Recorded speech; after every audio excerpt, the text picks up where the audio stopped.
ជំរាបសួរបងប្អូនទាំងអស់គ្នាមើលសកម្មភាពអាពីរអ្នកបងប្អូនវាគេញ៉ាយកទៅចូលបន្ទប់សមានណាគេស្មាននឹងអាបងនឹងស្ដាច់ហើយតែវាគេញហើយកុំថាឲ្យអីវាញ៉ាំវាអត់ញ៉ាំមើលអានេះតែពីតទៅដេកលក់មើលចរិតអាប្អូនភ្នែកដូចតកៅត្រប់ចឹងបងប្អូនអើយនៅលួងនឹងឲ្យតយើងដេកចិត្តអញ្ចឹងទៀតនិយាយជាមួយអញ្ចឹងទៀតបានវានៅស្ងៀមបើសិនតែថាយើងងើបក្រេះដែរយើងចូលបន្ទប់ទឹកឡើងក្បាលហូបចឹងតើយើងនៅស្ងៀមតើវាដេកលក់នៅវវានិយាយមួយវានឹងឯង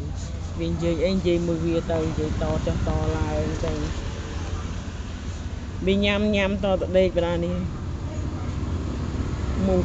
តែមូខាមួយចាប់មូតាពីខ្ជាក់ហ្នឹងយើងត្រង់តែវាដេកយើងប្រមូលចុះប្រមូលឡើងហ្នឹង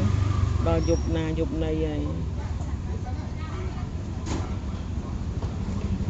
ជាពិសេសយប់ហ្នឹងមិនដាច់អាក្របកកោះហ្នឹងក្របកកោះយើងត្រាំទឹកញ៉ាំឲ្យវាបាត់ទឹកដុំផ្អែមឲ្យចុះជាតិស្ករហ្នឹងនៅសល់ក្របហ្នឹងគឺវាចូលចិត្តហើយ